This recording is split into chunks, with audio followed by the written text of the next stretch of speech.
of the Ben Ferguson show, Ben Ferguson.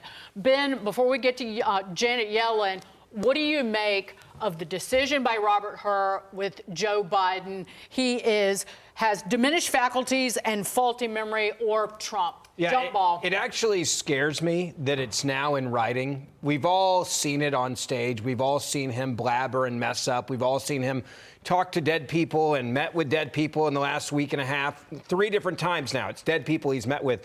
But when you see them saying this basically is a guy that is incompetent to be charged with a crime because no one would convict him because he's so incompetent, you're talking about the President of the United States of America. Like, it's all fun and games when he screws up people's names and not meeting with leaders from 96 that have died. This is real. This is the President of the United States of America. And if you're looking at this, the biggest question I have is how much are they covering from at the White House, and who is running the country? Because I think it's clear, based on what we see here, he's not running the country. And the people around him have to know this. The White House press secretary has to know this. The chief of staff has to know this. Cabinet members have to know this. So my question is, who is running the United States of America? Because clearly it's not the President of the United States of America. Well, it's interesting. The Easter Bunny wasn't there to step in and save him. Yeah. But who does know? His wife knows. You know who's most excited about this news? People in Tehran who run the Iranian regime, people in Beijing. They are toasting right now saying, hooray, 4 more years, please. No doubt. Frightening. And this is about everybody. And it's especially under the Biden regime. It's about MAGA Republicans, because the left is going to decide who you're going to be able to vote for, and they will spy on your finances, too. Yeah. All right, so yesterday, Janet Yellen told Congress she would look into reports claiming big banks were lurking in conservative bank accounts. Well, she did some searching, and she came back with absolutely nothing but a weak excuse.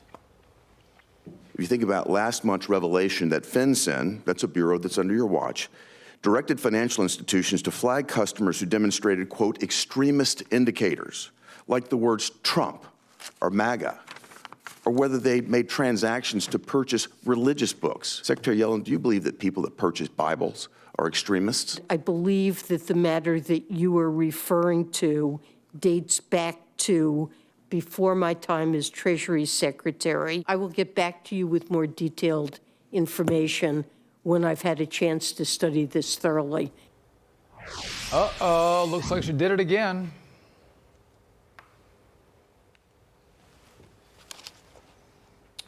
Or not. Okay. Well, all right. Because Janet Yellen, she was talking about this as well, but she was completely tripping. Watch this. Or maybe we're not going to watch that either. She talked about doing mushrooms and tripping out. I think it was on MSNBC. But let's go to this, John. I think it's fascinating that on the second day, she was first day it was on the House side. Second day she was on the Senate side. You would expect her to do some digging and come back with answers to the questions she got in the House, but she still had no answers. There's politicians who are good at dodging and weaving. This was horrible. We knew she was lying. She knew the answer. The media has reported this for months, but she came in ill-prepared to answer the question. Basically, this is, if she is as ignorant as she claims to be, it's willful ignorance. She is trying to not learn the facts so that when she's asked questions, she can say, I don't know the answers to those questions. Right. This is crazy.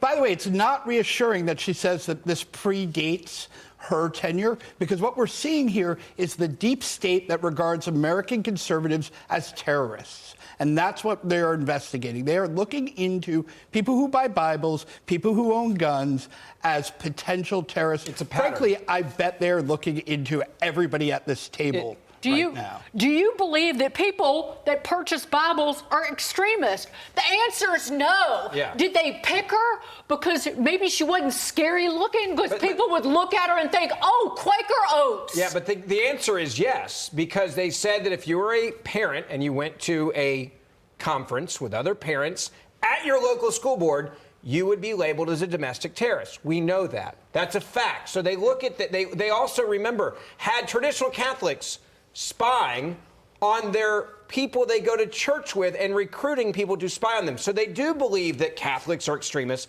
They do believe that Christians are extremists. They do believe that if you buy a gun, you are an extremist. And that's the reason why they're saying, hey, we want to look at all these things. We want to know the keywords. We want to know what they were buying. We want to know where they were shopping. We want to know where they were staying in and around January the 6th. But even just look at the Second Amendment abuse here. I've owned a gun store for the last 4 years. And what I can tell you is the number one thing that has changed in the last 4 years is people walking in the gun store who are then going over the ATM to pay with cash because they know that their purchases are being monitored by the federal government through these big companies like Chase and others.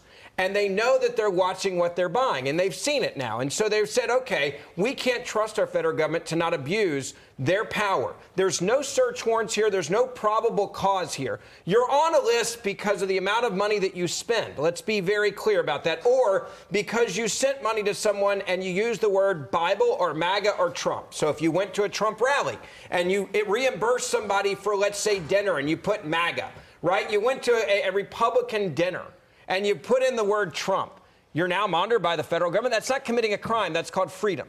And by the way... Go ahead. No, I was going to say that there's one thing in common. If you just say MAGA, Trump, guns, and Bibles, if you say someone is that person, they're a Republican. Right. Absolutely. This is Democrats targeting Republicans, using the state to do it. We thought this would never happen in our country, John Carney. It's happening every day. But it is happening every day. It sounds paranoid. This is the sort of thing that if somebody told me 10 years ago that this was what our government was doing, I would say that, that's crazy. But it turns out that the crazies were right. We are being spied on by our own government because of our political affiliation. And this was FinCEN, a division within the Treasury, set up just for all money laundering. Go back to Obama with the IRS. Remember the IRS when they were spying and going after people in the Tea Party? And everybody that said it then, they said, you're crazy. This is not happening. And it happened. But FinCEN distributed slides made by KeyBank to other banks, teaching them how to use these merchant categories to spy on people. This is why I say the Democratic Party is dead in this country. Stop referring them as Democratic Party. They are communists.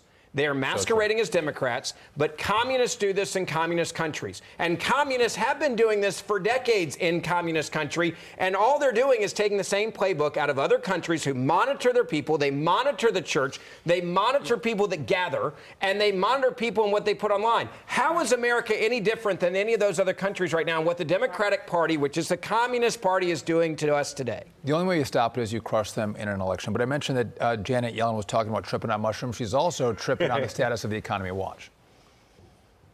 These high prices caused by Bidenomics are here to stay, aren't they? Well, the high prices were not caused by Bidenomics. We suffered a pandemic that resulted in severe dislocations. Yes, ma'am, but if I could ask you, they're here to stay, aren't they? I don't expect the level of prices to go down. It'll take a recession to get these prices down. Well, we don't have to get the prices down We because don't? wages are going up, so Americans, on average, are better off in spite of the fact that the level of prices is higher. John, as the economy was recovering after the pandemic and Democrats, Bidenomics, they spent trillions of new dollars. Is she telling us that had nothing to do with inflation? That's a crazy point of view, and that's exactly what she's saying. By the way, it doesn't make any sense because they say they can increase demand and pump up the economy by spending lots of money into it. Well, guess what? You can't do that and then also claim, oh, but it had no effect on inflation. Yeah. If you save the economy through spending, then guess what? You have to take the bad side of it as well, which is that you put too much in. I think if we had not come into when 2021 happened and we were reopening the economy, we would have had a little bit of inflation. Come in at 4%, 3%.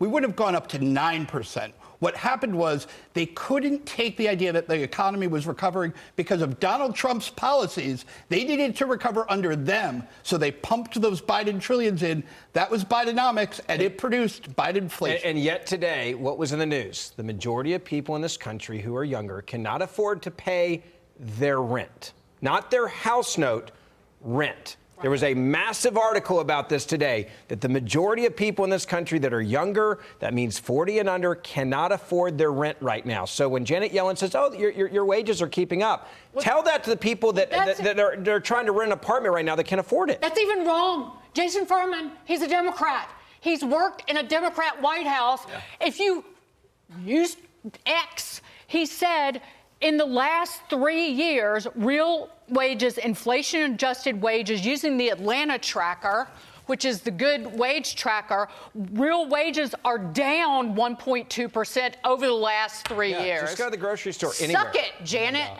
Well, they keep trying to say, oh, now wages are beating inflation. Yes, they have for a little bit, but it's still playing catch up, and it will never catch up because inflation was way too high. Let's stop beating Janet Yellen because she Damn is it, not Janet. the only deranged Democrat in D.C. AOC says Americans are glazing over all the benefits of illegal immigration. Check it out.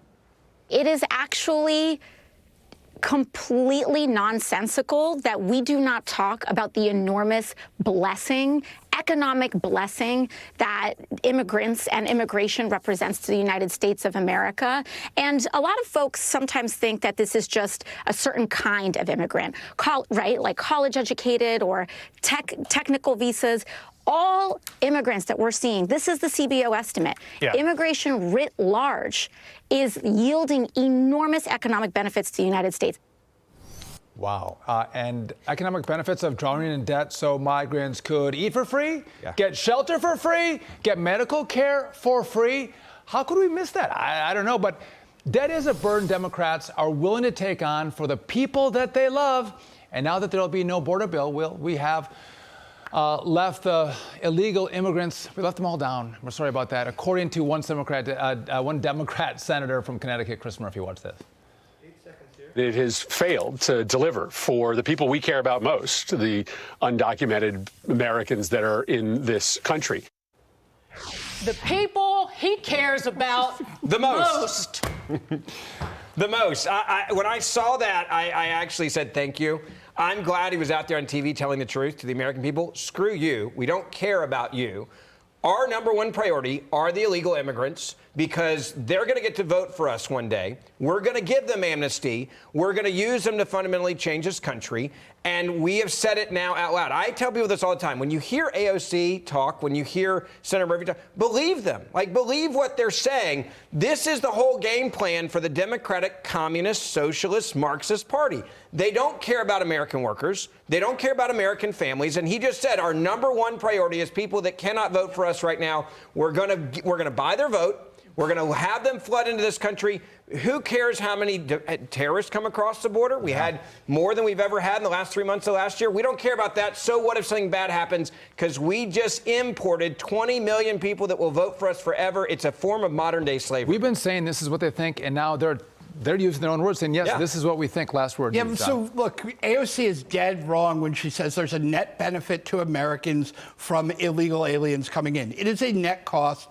Even the most hardworking immigrants who come in consume all of their production. We all do. We all basically consume our incomes. We don't produce extra except for the very, very talented few. And so more people coming in does not help the people who are here. She's wrong. She should know that she went to a very good college, and yet she's up there saying nonsense. They didn't teach that in the bartending class. John Carney, Ben Ferguson, thank you guys for hanging with us. We appreciate it. Good to be here. Thanks.